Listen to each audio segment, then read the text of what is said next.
Three, two, one, action.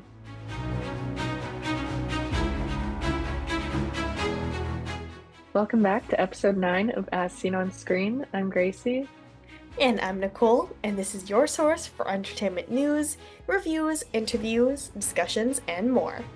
You can find us wherever you get your podcasts on YouTube or Spotify. We have a lot to talk about this week, so let's get into it. Nicole, do you want to start us off? Absolutely. So, our first news is within the M3GAN franchise. If you saw the 2023 film M3GAN, the horror film about the AI doll, there is news that there is a sequel coming and they're expanding the universe to Soulmate, which is expected to drop in theaters in 2026. And it's supposed to center on a man who acquires an artificially intelligent android to cope with the loss of his recently deceased wife.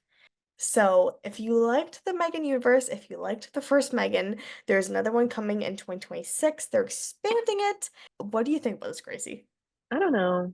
I watched the first M3GAN, or like the first film, and it was one of those films where I felt like they made it as a joke. And you know what? Good for them. But now that they're expanding it, I feel like they're really trying to be like, gotcha.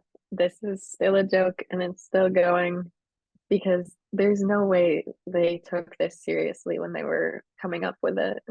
I agree. They're dubbing this as an erotic thriller, Hmm. which I'm not sure if I'm 100% on board with an AI doll erotic thriller. I don't know. Yeah, Maybe that's just me. I'm not a I'm not a big fan of AI for a few reasons. Thinking about it in that way just makes it seem so much worse. Like, listen, I didn't mind M3GAN. As a horror fan, I thought it was new and it was creative.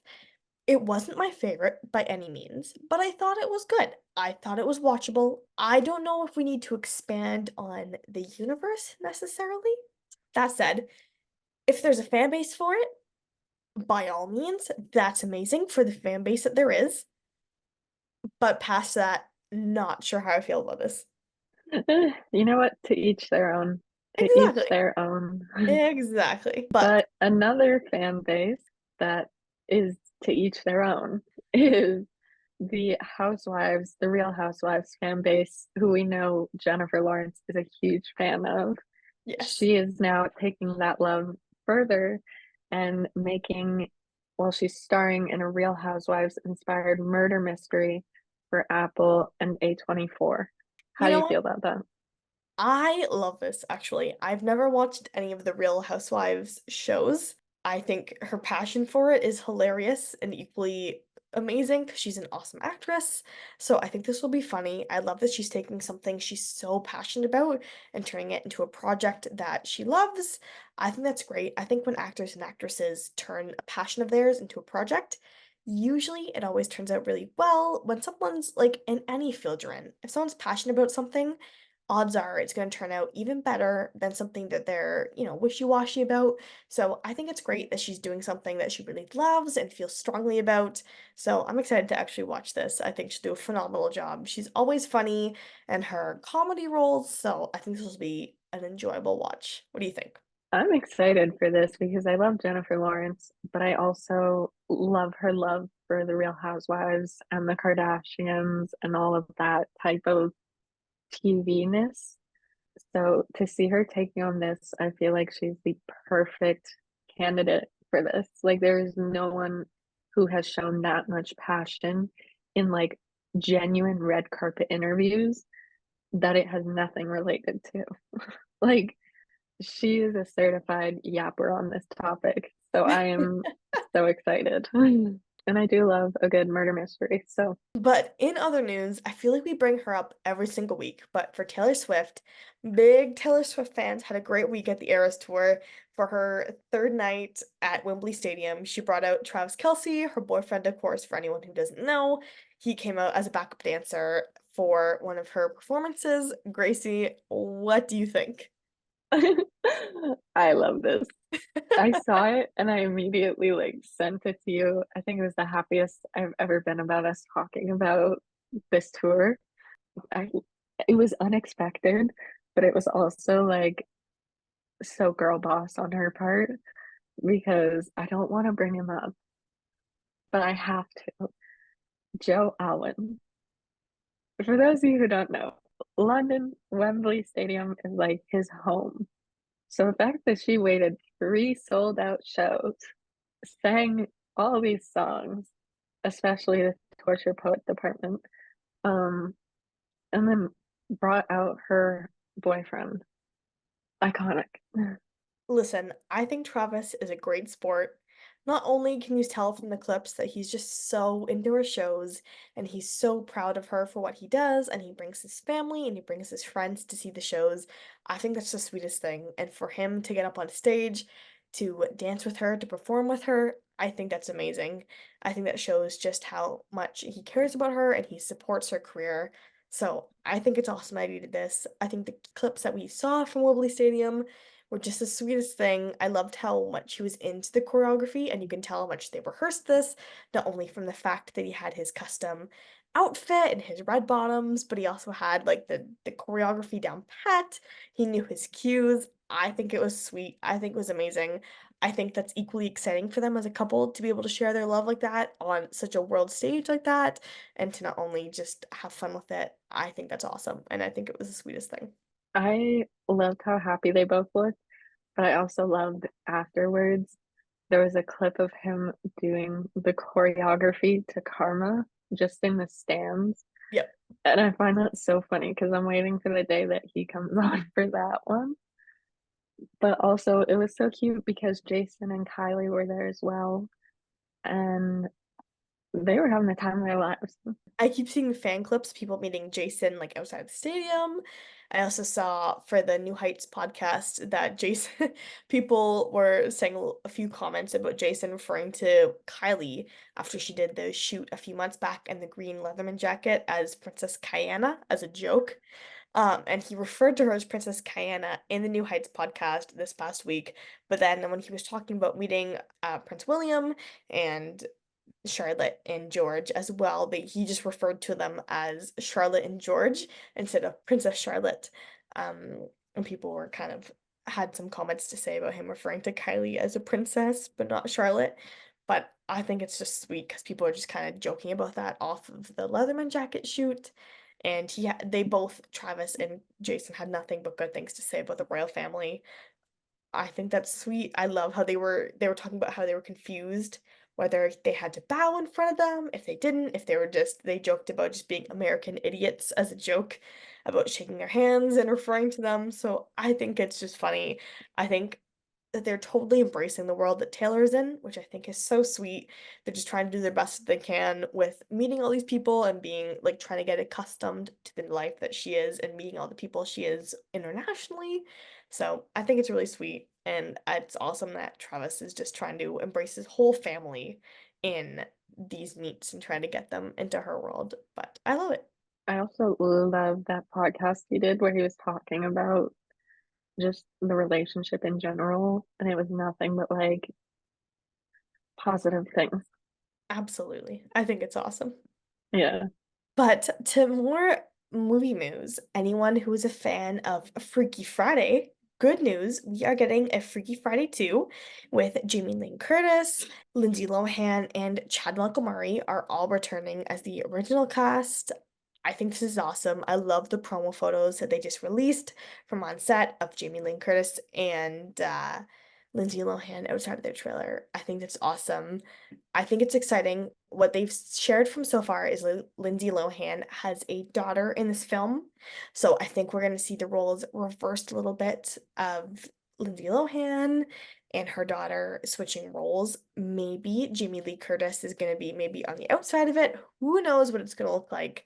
But I think that's really exciting. I love this film and I'm excited that they're making a sequel. I have a feeling, and here is back to us trying to manifest things.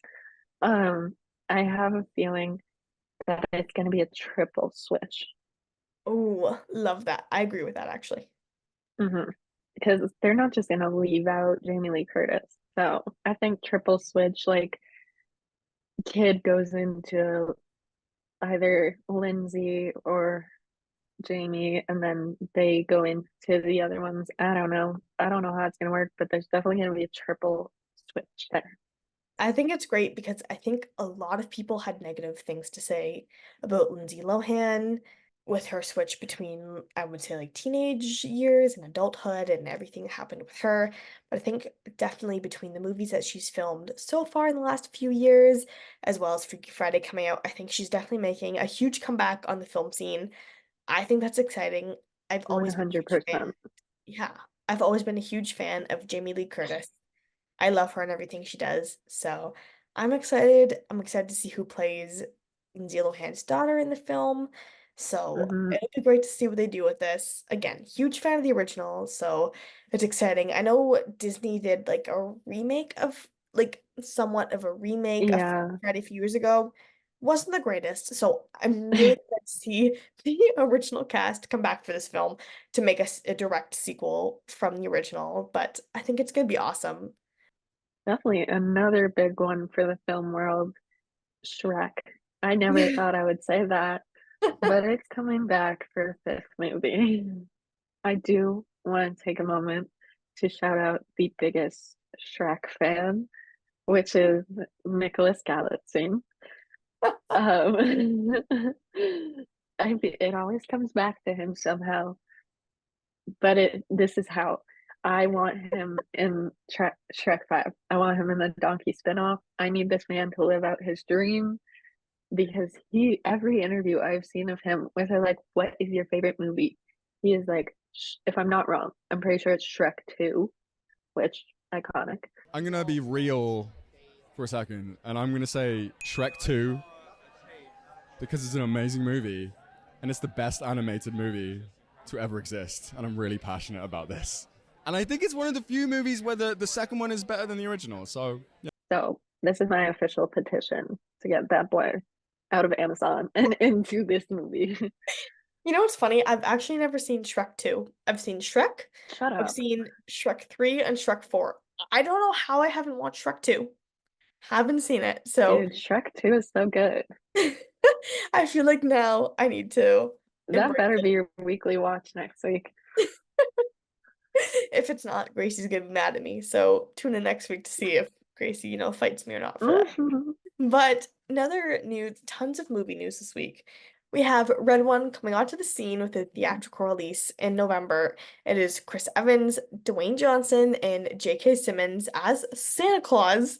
So we don't have a ton of information on this yet. They've released a poster for it with it's a missing poster of J.K. Simmons standing as Santa Claus. It says Red Ones and also has a phone number attached to it, like if you were to pull it off a rip sign. So we have that out, and we have like a short teaser trailer with Dwayne Johnson and Chris Evans in it. So that'll be exciting. Love a good Christmas film. Christmas is my favorite holiday, so always exciting. But we have that to look forward to. So what do you think about this, Gracie? It doesn't feel like a Christmas movie to me for the sole fact it seems like an action movie where they're like, oh, let's make it stand out and add Santa Claus. None of these people scream Christmas to me except for J.K. Simmons.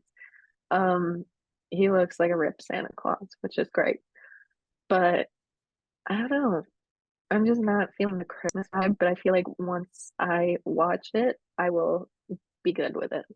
It's giving very much Violent Night vibes in a way. So Yeah. from what we've seen of it, and I actually never watched this film. Listen, as a very big fan of the Christmas holiday, Violent Night just does not seem like something that fits in with the Christmas vibe. I'm not gonna lie to you, I'm not about like again, as a huge horror fan, I love action movies, but Christmas horror films and action films just don't sit right with me. I'm sorry, they just don't. Yeah. No, I I don't get it. I don't think they fit in with the holiday. I don't know, maybe that's just me. I just don't think that fits well with your holly jolly vibes. It's just not right. For I'm a real. Hallmark. I'm a Hallmark girl. That's where I live Yeah. for November and Yep. December. Violent For Night, real. Krampus, and all those movies don't sit well with me. But you know what? I'm a very big Chris Evans fan. So Have you seen Krampus? I actually haven't. Oh my gosh, you were like the one person I would expect to watch it.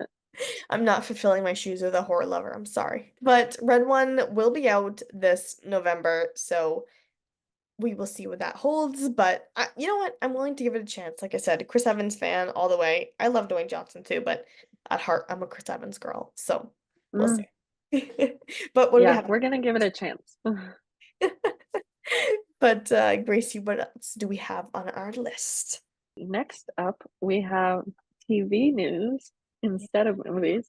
Uh, the HBO series Sex Life of College Girls has announced, obviously, they have another season, but they're adding a lot of reoccurring characters to this as well. The character names, I don't know if they've fully been dropped, but there has been a pretty stacked list of actors and actresses who are joining this series.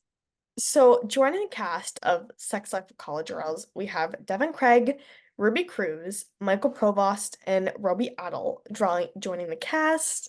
So, that'll be great to see. They haven't announced too much of plot-wise and character-wise who they are, but I actually haven't watched this show. I've seen clips on TikTok.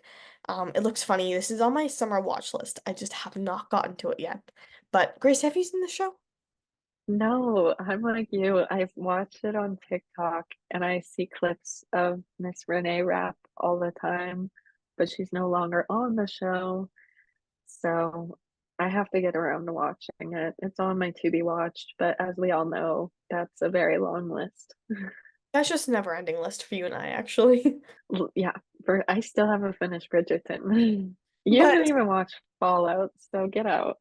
I know, I have so much TV to catch up on, actually, it's ridiculous. But moving on to music news, Sabrina Carpenter announced her world tour, which is exciting for lots of Sabrina Carpenter fans. So, Gracie, do you want to touch on this a bit? Dude, I'm so upset by this.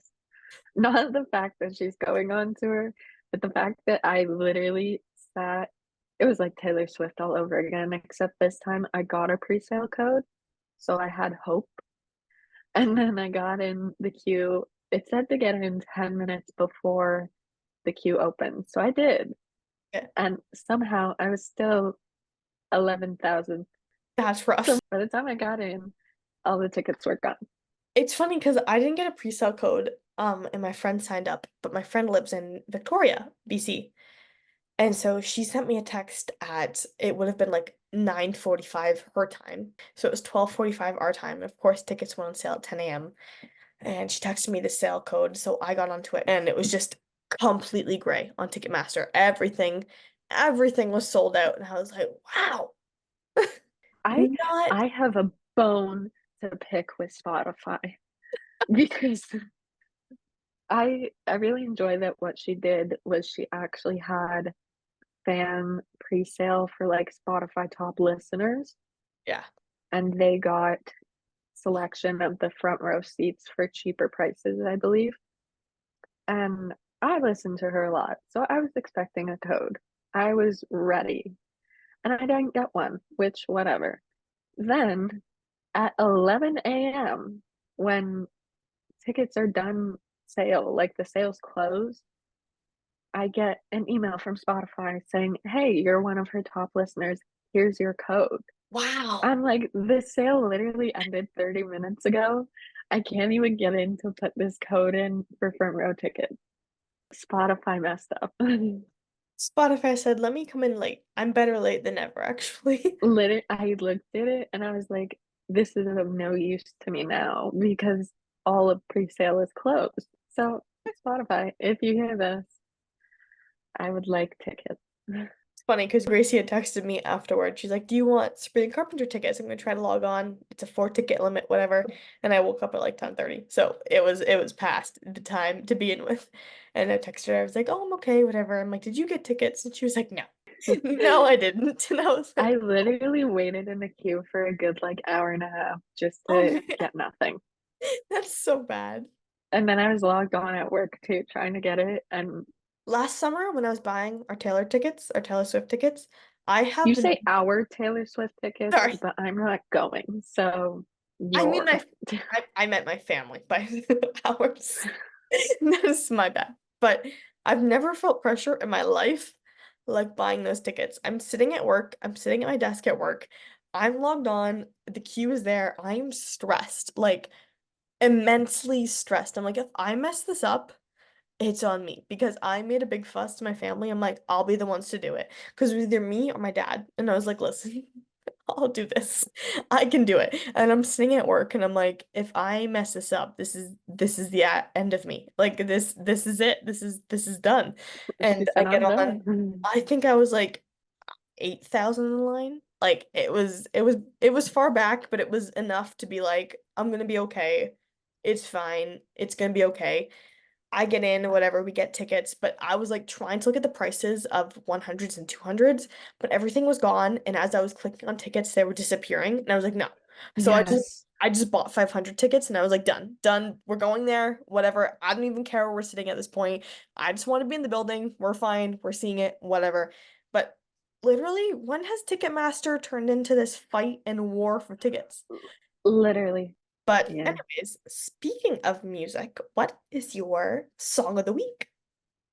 I'm gonna keep the theme going. When I was trying to get tickets very unsuccessfully, I went back into Sabrina's catalog because I have an immense love for all of the work she's done. But I'm really vibing with Looking at Me. It's a good song. Yeah. How about you? What My country song do we have this week? I was about to say, sticking with my theme as well with country. Today we're recording this on June 28th. So today this song came out with Kelsey Ballerini and on Cowboys Cry Too. I've been listening to it. I played it at least 5 times at work today before people came into the restaurant, really. I think it's a great song. I'm a huge fan of Kelsey and Noah. So love the song. I think it's great. I love this duo together. Their voices sound great together. They match perfectly. But I'm a huge fan of the song. So Cowboys Cry 2 is now streaming on anywhere you get your music. But keeping with the theme of what our weekly streams are, what is your weekly watch, Gracie? My weekly watch was Land of Bad.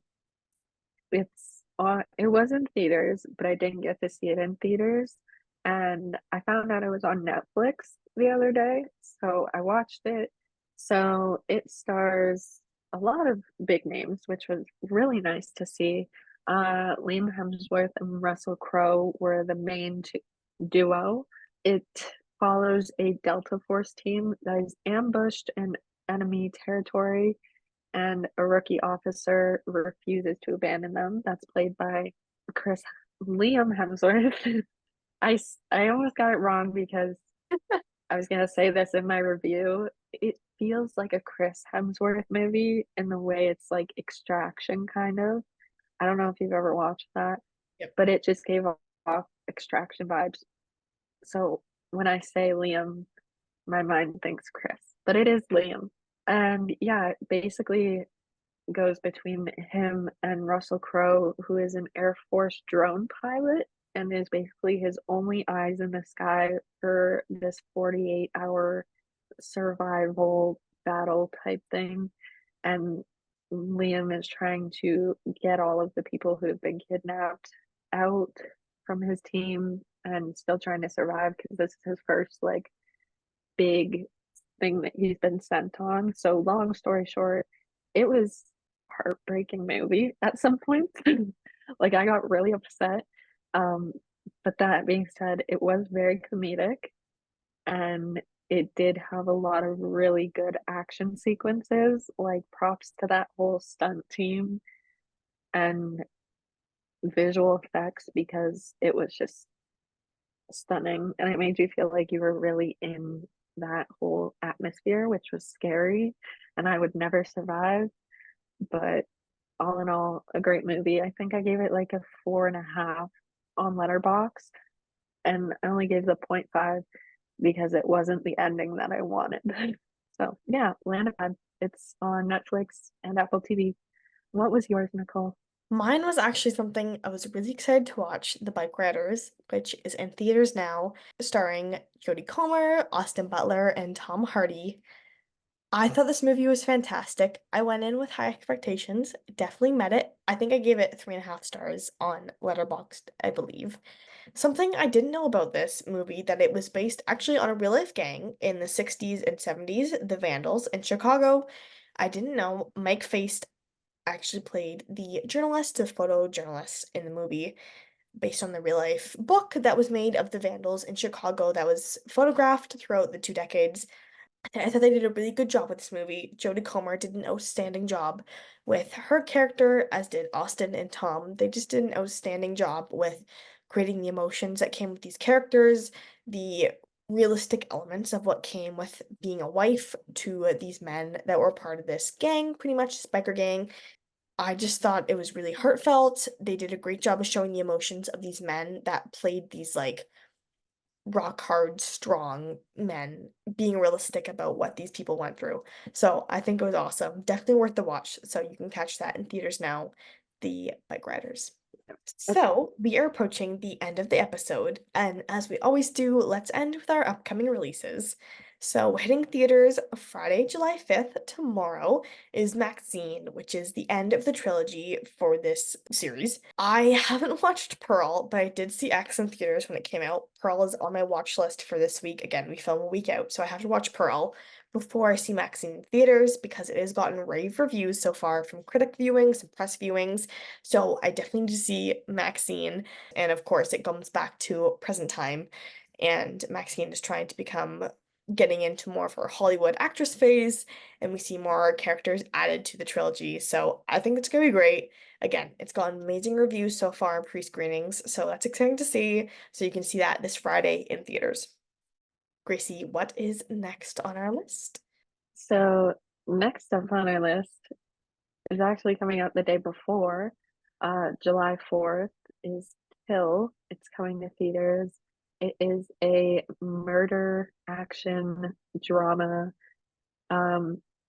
It looks very gory from the trailer. I don't know if you've seen the Absolutely. trailer. Yep. It's crazy. It all takes place on a train, from what I can tell. This was one that a lot of my coworkers at TIFF 2023 saw during the festival because it premiered at TIFF. It was one that they raved about. They loved it. They thought it was amazing. So I'm excited to see this one. But like Gracie said, it looks extremely gory. So if you're not a fan of blood and graphic horror films, I don't suggest this because this one looks very, very graphic in all senses. And like Reese said, it takes place on a train, so it's very closed in, confined horror film. So if that's not something that you're a fan of, then I don't suggest this necessarily. But if it's something you love, then definitely catch this, but Gracie will have more information on it. So the official synopsis says a train to New Delhi becomes a combat battleground as a pair of commandos faces off against an army of invading bandits. So currently this sits at a 95% on Rotten Tomatoes, which is pretty impressive. But yeah, the action sequences look amazing. The stunts amazing. I'm really excited to see this one. I don't know if I'll be able to sit through the whole thing because I can do blood and gore to an extent. So we'll see where this takes us. So that's what we have for you to watch this week for the upcoming releases. You can see Maxine and Kill in theaters this weekend, but that is all we have for this week. So as usual, thank you so much for tuning in to episode 9 of As Seen on Screen. I'm Nicole. And I'm Gracie, and you can watch us wherever you get your podcasts on Spotify or YouTube. We will see you next week. Bye!